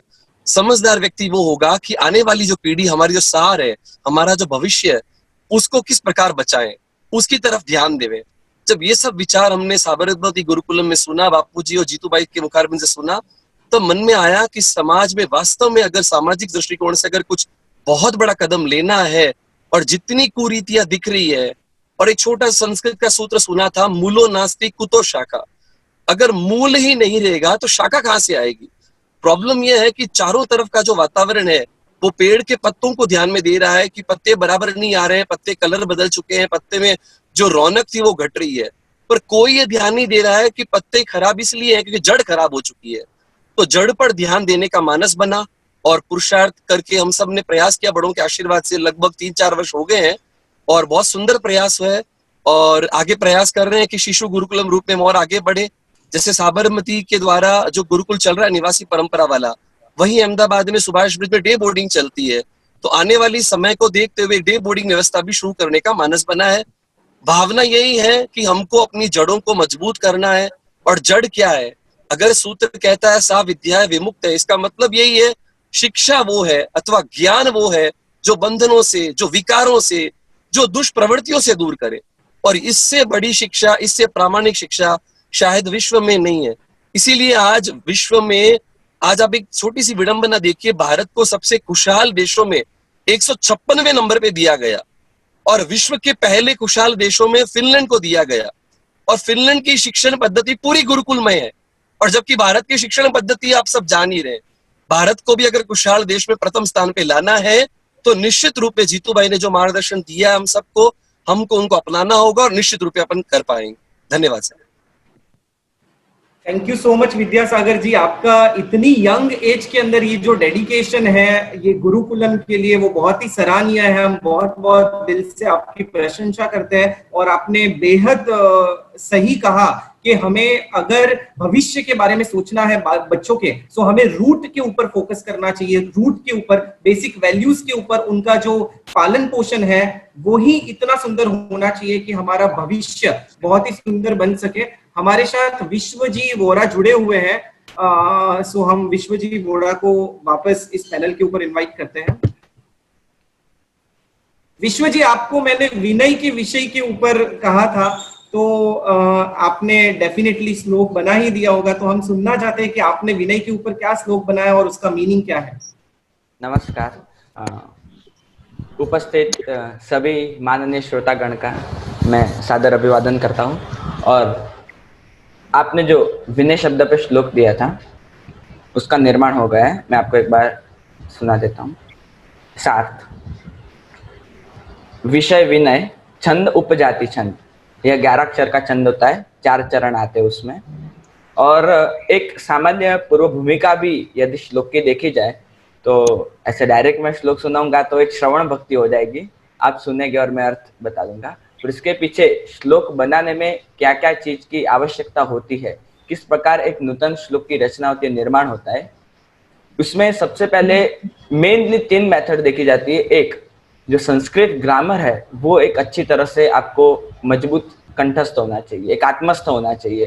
क्योंकि कोई भी संस्कृत श्लोक की रचना करने में उसके अंदर जो ग्रामर आता है, व्याकरण, वो आपको बहुत अच्छी तरह से आत्मस्थ होना चाहिए। तो इसमें सबसे पहले व्याकरण का बहुत उपयोग होता है। उसके बाद होता है छंद का उपयोग, क्योंकि कोई भी श्लोक बिना छंद में बनाया जाए तो वो एक कर्णप्रिय और एक रमणीय श्लोक नहीं लगता है। दैट्स व्हाई इसमें व्याकरण के साथ एक छंद का भी बहुत एक आवश्यकता होती है, छंद की भी बहुत आवश्यकता होती है। और साथ में जो तीसरी मेथड है उसमें उच्चारण होता है। व्याकरण भी आ गया, छंद का अनुसंधान भी हमने कर दिया, पर जब शुद्ध उच्चारण नहीं होगा शुद्ध लय और ताल नहीं जुड़ेंगे, तब ये श्लोक और भी इतने बावजूद होने पर भी वो एक अच्छा श्लोक नहीं बन पाएगा। इसलिए ये 3 स्टेप से एक श्लोक की रचना कंप्लीट होती है, व्याकरण, छंद और एक शुद्ध लयबद्ध उच्चारण। बिल्कुल। विषय विनय श्लोक। पूर्णीकृतं कल्पित सन्निपातं सज्जीकृतं संस्कृति पूर्ण चित्तम आविष्कृतं स्वाधिकृतं च जिव्यम येन प्रधानम विनयावतारम। इसका एक अर्थ देखने जाए तो जिसके द्वारा हम हमारी अभिष्ट यानी हमने जो इच्छा कल्पित की है वो हम पूर्ण कर सकते हैं, जिसके द्वारा हम एक संस्कृति पूर्ण चित्त सज्ज कर सकते हैं, यानी एक संस्कृति पूर्ण चित्त और साथ में एक जैसे पेड़ कैसे झुका होता है और कितना विनम्र लगता है, एक हम अपना व्यक्तित्व एक संस्कृति पूर्ण और विनम्र बना सकते हैं, और जिससे हम भले ही पराधिकृत रहे परंतु हम स्वाधिकृत जीवन जी सकते हैं, उससे विनय कहते हैं। और इसीलिए अपने जीवन में विनय को प्रधान रखना चाहिए, विनय का सदैव आचरण करना चाहिए। ये तो कुछ हटके ही है। मीन्स हमारे ऑडियंस में से भी ऐसी प्रतिभा तो हमने कभी देखी नहीं। ऐसा सुना था कि हेमचंद्राचार्य जी थे, वो करीबन, मैं नंबर भूल गया हूं, पर एक नींबू उछालते हैं और वो नीचे आता है और उतने समय में तो 7 श्लोक की रचना कर देते हैं। तो ये जब सुनते थे तो थोड़ा अकल्पनीय लगता था, कल्पना के बाहर। पर अब जब आपको सुना इस विषय में तो ऐसी प्रतिभा मीन्स वर्तमान में देखना ये हमारे लिए बेहद खुशी की बात है। बहुत बहुत धन्यवाद। और हम श्रोताओं के पास से भी, रमेश अंकल आपको एक हाथ कुछ लेना है? हाँ नहीं, जरूर बट मैं आपके जैसा वो ट्रेडिशनल प्रश्न उतनी मुझे नॉलेज नहीं है, बट इनको एक लाइटर वे में मैं पूछता हूँ। तो क्या आप टेक्नोलॉजी यूज करते हैं आपके जीवन में? अभी इतना ज्ञान गुरुकुल से वगैरह मिला है, do you still use the technology and all? आप उसको अपने जीवन में एक सामान्य नियम समझा जाए तो सबसे पहले युगानुकूल जीवन इस जमाने में बहुत आवश्यक है, और इसीलिए अभी ज्ञान के साथ विज्ञान का भी उपयोग अति आवश्यक बन गया है। अकेला जब ज्ञान होगा और अभी इस समय में आप यदि विज्ञान का उपयोग तो वो जीवन व्यतीत करना और सबके साथ झिल मिल के रहना, अपने विचार किसी को प्रदर्शित करना, ये बहुत ही कठिन, बहुत ही डिफिकल्ट हो जाता है। इसलिए इस समय में ज्ञान के साथ विज्ञान का उपयोग अति आवश्यक भी है और बहुत ही बेनिफिटेबल भी है। Thank you so much. आपको क्या लगता है, how do you see your, आप क्या बनना चाहते हो? How do you see your career as having so much of knowledge, especially in the whole traditional? What do you see your future as? आप, व्हाट इज योर एस्पिरेशन? हाँ, एक normal देखे तो भारत एक ऋषि प्रधान और कृषि प्रधान देश है, और अंग्रेजों के आगमन से पहले हमारा भारत एक अद्भुत, गौरव और बहुत ही कल्पनातीत था। जब अंग्रेज का भारत में प्रवेश हुआ उससे पहले भारत एक गौरवान्वित सोने की चिड़िया और देखा जाए तो एक विश्व गुरु था, और शकुनी नीति से उन्होंने प्रवेश करके गांव-गांव में चल रहे हैं 7,32,000 गुरुकुल विद्यालय बंद करवा दिए गए। प्राचीन शिक्षा का सामाजिक एवं राजकीय मूल्य ही नष्ट कर दिए गए। इस प्रकार ही शायद हमारी गुरुकुल शिक्षा प्रणाली नष्ट प्राय हो गई, जिससे भारत में आज प्रामाणिक, नीतिमान, स्वदेशी, दृढ़ विचारधारा वाले आज मनुष्य दुर्लभ हो गए। और इसी प्राचीन शिक्षा प्रणाली को, इसी एक मजबूत बुनियाद को पुनः स्थापित करने के लिए, पुनः प्रस्थापित करने के लिए साबरमती गुरुकुलम ने एक बीड़ा उठाया है। ये उनका एक ही प्रयत्न, एक ही लक्ष्य, एक ही केंद्र बिंदु कि जो हमारी प्राचीन शिक्षा व्यवस्था थी, जो हमारी प्राचीन सर्वांगीण विकास की प्राचीन शिक्षा प्रणाली थी, उसको किस प्रकार पुनरुत्थापित करें, किस प्रकार पुनः प्रस्थापित करें। और इसीलिए साबरमती गुरुकुलम का जन्म हुआ, या फिर साबरमती गुरुकुलम फिर से आया, ये पूरी प्रस्थापित, ये पूरी शिक्षा प्रणाली को पुनः जीवित करने के लिए। और आज हमारा धर्म, शासन, संस्कृति, राष्ट्र सभी विनाश की गहरी खाई में डूबने जा रहे हैं, वो कगार पे ही है। क्योंकि अब देखने जाए तो आज हमारे हाथ में कुछ नहीं, शासन भी अब बढ़ के जल रहा है। मतलब हमारे हाथ में आज कुछ नहीं, अभी हम कुछ भी करना चाहे, हम कुछ लोगों के लिए कुछ आविष्कार करना चाहे, फिर भी एक डिफिकल्ट हो गया है। एक गुरुकुल एक ऐसी प्रकल्पना है जिससे हम जो प्राचीन शिक्षा प्रणाली, जो प्राचीन विचारधारा थी, वो हम किसी के दिमाग में रख सकते हैं, एक मान्यता बिठा सकते हैं। पर मुख्यतः आज देखे तो धर्म, संस्कृति, राष्ट्र, शासन, ये सब अभी विनाश की गहरी खाई में डूबने जा रहे हैं। तो मेरा तो एक लक्ष्य यही रहेगा और मेरी कामना भी यही रहेगी कि यदि मैं इतना सक्षम हो जाऊं, इतना काबिल हो जाऊं, तो ये जो भी हमारे हाथ से चला जा रहा है, जो हमारी धरोहर है, अमानत है, वो हमारे हाथ से निकल जा रही है, वो उसको मैं पुनः प्रस्तावित करूंगा, पुनः जीवित करूंगा और फिर से इस भारत को मेरी जितनी भी क्षमता है, कैपेबिलिटी है, फिर से विश्व गुरु और सोने की चिड़िया बनाने में पूरा सहयोग, पूरा प्रयत्न करूंगा। बहुत ही सही कहा, बहुत ही सही कहा। आई होप आपकी जैसे आइडिया इस टाइम का युवाओं में काफी आए एंड उसी रास्ते पे चले। नील भाई, शायद आप बेंगलोर से जो गुरुकुल चलाने का है उनका 2 मिनट इंट्रोडक्शन लेके फिर आप दर्शक को भी कराए। हमारे साथ पैनल के ऊपर श्री रतन जी सालेचा जुड़े हुए हैं, जो कि बेंगलोर का गुरुकुलम हैंडल कर रहे हैं। सो हम इनको भी इस मंच के ऊपर आमंत्रित करते हैं और हमें बताया कि आपको ये गुरुकुलम के लिए खुद का जीवन समर्पित करना है, ऐसा भाव कैसे आया और बेंगलोर का गुरुकुलम है उसकी हाल में क्या स्थिति है? पहले पर धन्यवाद जैन टॉक्स को कि उन्होंने ऐसा एक कार्यक्रम रखा कि जिससे जागरूकता पैदा हो लोगों के अंदर। तो सर्वप्रथम सरम तीर्थंकर भगवान महावीर स्वामी को कोटिश वंदन करने के पश्चात मैं पूरा जो 1 घंटे में हमारा डिस्कशन चला है उसको समराइज करते हुए बैंगलोर गुरुकुल के बारे में बता देता हूँ। सर्वप्रथम के ये जैसे इंट्रोडक्शन हुआ था, गुरुकुलम एक एंशिएंट एजुकेशन है, तो मैं उसको करेक्ट करना चाहूंगा। ये एंशिएंट एजुकेशन नहीं है, ये फ्यूचर एजुकेशन है कि पूरी दुनिया इस गुरुकुलम के तरफ प्रति देखेगी थोड़े दिनों के अंदर। कोई इससे परे नहीं रहेगा कि लोग जानते हैं क्या हुआ है, क्या हो रहा और क्या होने वाला है। अगर उससे अलग घटना है तो गुरुकुल ही एजुकेशन है।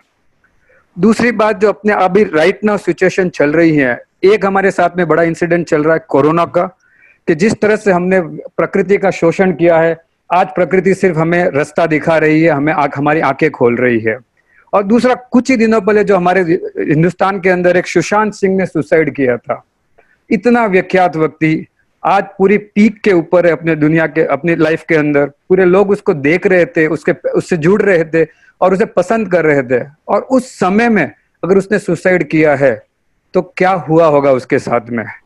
तो आज की जो शिक्षा है, जो हम मैकेलो एजुकेशन कहते हैं, वो हमें स्वयं का एजुकेशन नहीं देती है। मैं कौन हूं, मुझे कैसे जीना चाहिए, अगर वो शिक्षा मुझे मेरा ही एजुकेशन नहीं देती तो मैं कहीं पर भी आगे चला जाऊं तो क्या फायदा होने वाला। तो आज बच्चों को पहले, क्योंकि जिस तरह से हमारा एजुकेशन चल रहा है तो बच्चे इमोशनली अनस्टेबल बहुत हो रहे हैं। तो आज हमारे समाज के अंदर डिवोर्स होना, सुसाइड होना एक बहुत साधारण बात होगी। जो पहले सरप्राइजिंग होता था वो आज साधारण हो गई। जैसे पहले स्मोकिंग सुनना सरप्राइजिंग था, आज एक्सेप्टेबल हो गया है, वैसे सुसाइड भी हो गया।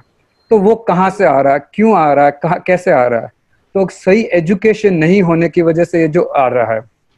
तीसरी बात जो अगर हमें चाहिए आज, जैसे विश्वास जी ने बताया है कि आज हमें पढ़े लिखों की जरूरत नहीं है, आज दुनिया को विश्व लीडर्स की जरूरत है। आज हमारे दुनिया के अंदर कमी है तो लीडर्स की कमी है। फॉलोवर्स बहुत बन जाएंगे। एक कक्षा के अंदर 40 बच्चे बैठे हैं, सबको एक ज्ञान दिया जाएगा, वो फॉलो कर रहे हैं, वो फॉलोवर्स बन रहे हैं। पर आज हमारे पूरे विश्व के अंदर लीडर्स की जरूरत है और ऐसा एक लीडर एक गुरुकुल ही पैदा कर सकता है, क्योंकि वो उसको पहचान सकता है, उसको आगे बढ़ा सकता है, उसको समझा सकता है। और एक लीडर आपके सामने अभी आपने विश्वास के रूप में देख ही लिया होगा। तो हमें जो लीडर्स की जरूरत है वो समझना चाहिए। तीसरा, जिस दिन से एक गुरुकुल चालू हुआ है बैंगलोर के अंदर, मैं ऐसे डॉक्टर हूं और मेरी क्लिनिक के अंदर बहुत सारी माताएं आने शुरू हो गई कि जब भी मैं फ्री रहता हूं, अपॉइंटमेंट नहीं रहते तो मुझे मिलने आते हैं और मुझे बोले आज मेरा बच्चा यहाँ जा रहा है, इस स्कूल में जा रहा है, उस स्कूल में जा रहा है, लेकिन ये परेशानियां हैं स्कूल के अंदर कि बच्चा मेरी बात नहीं सुनता है, बच्चा समझ नहीं रहा है। अटेंशन डेफिशिएंसी सिंड्रोम, जिसके ऊपर हमारी एक मूवी बनी थी तारे जमी पर, यानी कि तारे, दैट इज वो ऐसी मूवी क्यों बनेगी, क्योंकि वो साधारण बात हो चुकी है, वो दिखने में आ चुकी है। यानी कि आज अटेंशन डेफिशिएंसी सिंड्रोम जो चल रहा है उसके पीछे एजुकेशन का बहुत बड़ा हाथ चल रहा है कि जिस ढंग से आपको मालूम होगा रतन जी, तारे जमीन पर मूवी में जो दर्शिल सफारी थे, यानी कि ईशान अवस्थी का जिन्होंने रोल किया, हाँ, वो भी हमारे साथ पैनल पे जुड़े हैं। हाँ, वो भी पैनल पे जुड़े और शायद उनका नेक्स्ट प्रोग्राम भी है। तो ऐसी समस्या समाज में कहाँ से आ रही है और उसका सोल्यूशन क्या है? अगर हम सिर्फ एक, जैसे उत्तर जीतू भाई शुरू से बता रहे हैं कि जैसे अगर हम एक डिग्री लेके क्या होगा, एक प्रमाण पत्र लेके क्या होगा? अगली बात है कि माइनॉरिटी मिनिस्टर जो हमारे हैं, वन ऑफ द पुणे से जो ईमानदार जी हैं, तो हमारा भी उनके साथ एक बार गुरुकुल के लेके डिस्कशन चला था। तो उन्होंने एक बहुत अच्छी बात बताई थी, और वो आज हमें समझनी चाहिए कि आज हमारे पास डिग्री होल्डर डॉक्टर्स बहुत हो चुके हैं, डिग्री होल्डर्स आईएएस बहुत हो चुके हैं, डिग्री होल्डर्स एडवोकेट बहुत हो चुके हैं, पर उसका समाज को क्या फायदा हो रहा है, या फायदा हो रहा है या नुकसान हो रहा है। तो उस चीज को अगर हम लोग यहाँ पर देखें कि उन्होंने एक बात बताई, अगर एक गुरुकुल से निकला हुआ बच्चा दूध बेचेगा तो वो ऐसे बेचेगा कि भाई साहब ये 30 रुपए का दूध है, इसमें आधा लीटर दूध और आधा लीटर पानी है, और ये 40 रुपए का दूध है, पूरा प्योर दूध है। उसके हिसाब से क्या रहेगा कि उसकी प्रमाणिकता बढ़ेगी, उसकी सच्चाई बढ़ेगी। और आज विश्व को ऐसे लोगों की बहुत जरूरत है, और उसी रूप में ये गुरुकुल उसको आगे बढ़ाता है। और हमारा जो बैंगलोर का गुरुकुल का जो प्रोजेक्ट है, जो हम लोग समझ रहे हैं, तो मैं ऐसे बता दूं कि हमारे गुरुकुल में एक बच्चा है विधान, 10 साल का रहेगा वो लगभग। वो पत्तियां देख के बता सकता है ये किस चीज का पेड़ है, और उस पत्ती को किस चीज में हमारे यहाँ पे काम आती है, कि मैं इसको कैसे किस चीज से खाऊं और किस रोग में ये काम आता है। वो पेड़ आज हमारे बच्चों, आज दूसरा देखिए, एक बच्चों के अंदर इतना भय लगा हुआ, स्कूल जाते हैं बच्चों में इतना भय लगा हुआ कि आप उनको 6 फीट ऊंचे से कूदने के लिए कहे तो कई बच्चे कूद नहीं सकते हैं, और गुरुकुल के बच्चे पेड़ों पर भी चढ़ जाए तो उन्हें डर नहीं लगता। ये मैं छोटी छोटी चीजें बता रहा हूँ। जैसे जीतू भाई ने कहा कि हमारे गुरुकुलम में 200 ट्रेडिशनल खेल बच्चों को सिखाया जाता है, definitely. And lastly I would like to talk about one thing, कि education should be child based, not a text book based. तो चाइल्ड बेस्ड में जब बच्चा 8 साल से छोटा है तो तब उसको अन्नमय कोश और प्राणमय कोश को ज्यादा जागरूक करने की जरूरत होती है। उसके ऊपर ध्यान दिया जाता है कि वो क्या खाए, क्या पिए, कब सोए, कब रहे, और अपने शरीर में प्राण कैसे उत्पन्न करे, उनके अंदर वो शक्ति कैसे उत्पन्न करे, उसकी जरूरत रहती है। पर अगर उस बच्चे को 6 साल की उम्र में पेंसिल और बुक दे दिए जाएंगे, और जहां उसकी आई और हैंड कोऑर्डिनेशन अभी तक रेडी भी नहीं है, तो वो बच्चा कैसे आगे बढ़ेगा। फिर उसके मनोमय कोश यानी कि इमोशन के ऊपर ध्यान देना चाहिए, फिर उसके आनंदमय कोश यानी कि उसकी खुशियों के ऊपर ध्यान देना चाहिए, और फिर विज्ञान में कोश पे ध्यान देना चाहिए। This will be a child based education and not a text book based education. Yes. So this is what Gurukul will be all about. Yeah. Yes. So Ramesh ji, just quickly keeping in the interest of time, you just tell us where is the Gurukul in Bangalore? कहाँ पे है? Right now, Bangalore Gurukul is in Chamarajpet, which is in a proper city area. And how many students are there? We are working with 35 students as of now, and we are looking for a bigger place where we can accommodate more and more students. We are going on a very slow pace because we want people who understand Gurukul. ये हमने एक बहुत अच्छे तरह से ध्यान रखा कि जिनको गुरुकुल पसंद आता है हम उनको लेते हैं, ना कि हम इसके बारे में मार्केटिंग करें, ना लोगों को समझाएं। तो उससे क्या रहता है, अट्रैक्शन से लोग आ जाएंगे। तो इसलिए we are going on a slow pace, but we have a very good number also. 4 से चालू किया था, 40 तक पहुंचे हैं, और आप सब लोगों का आशीर्वाद रहेगा तो 400 भी बहुत जल्दी पहुंच जाएंगे। I am sure you have a great success. Jitendra ji, just 3 questions and then we move on to the next session. Neil bhai, is Gurukul is open to all the communities or it is only for the Jain community? Jitendra ji? हमारा जो साबरमती गुरुकुल है वो एक Jain trust संचालित है। अपने जो trustee जो है वो जैन है, तो वहाँ जो भी बच्चा जो आएगा वो यदि अदर कास्ट से आता है तो उसको जैन जो हमारे जो वहाँ के आचार विचार हैं वो उसको फॉलो करने रहेंगे। तो हमारे यहाँ अभी लगभग 40% नॉन जैन बच्चे हैं, लेकिन हमने So it is open for the other communities. हाँ, open for other community, but My second question is it also open for girls or it is only for boys? नहीं, हमारा जो गुरुकुल है वो सिर्फ निवासी गुरुकुल वो सिर्फ लड़कों के लिए है। लड़कियों के लिए हमारे यहाँ डे गुरुकुल है जिसमें अभी 350 बच्चे हैं, और वो डे गुरुकुल है क्योंकि हमारे पास अभी लड़कियों को रखने की ऐसी व्यवस्था नहीं है। मैंने जो आपको आर्यग्राम की बात कही है वहाँ हम कन्याओं का निवासी गुरुकुल कर रहे हैं, तो वहाँ वो व्यवस्था होगी निवासी। अभी डे गुरुकुल है, लड़कियां सुबह 8 बजे आती है और 4:15 बजे चली जाती है। एक्सीलेंट। मेरा लास्ट क्वेश्चन है, एक किस स्टैंडर्ड से शुरू होता है, क्या फी स्ट्रक्चर है, ताकि हमारे दर्शकों को सब मालूम पड़े। हाँ, अपने यहाँ हिंदुस्तान में शिक्षा और चिकित्सा जो है वो निःशुल्क थी। जब से हमने इसे बेचना प्रारंभ किया ये देश गरीब हो गया है। हमारा जो देश का बजट है वो 16 से 17 लाख करोड़ लगभग 2018 का बजट था। मुझे 2019 का आइडिया नहीं है, लेकिन 2018 में मैंने एक बार ऐसे ही हमने डिस्कस किया था। तो हमारा उस समय बजट 16 से 17 लाख करोड़ था। उस समय हमारा एलोपैथी मेडिसिन में हमारे जेब से 17 से 18 लाख करोड़ हमारा जेब से एलोपैथी में जा रहा था, सिर्फ चिकित्सा के लिए। तो हम लोग जो है अभी हमारी जो शिक्षा है वो बिल्कुल निशुल्क है। साबरमती में एक भी बच्चे से कोई फीस नहीं ली जाती है, संपूर्ण निशुल्क है।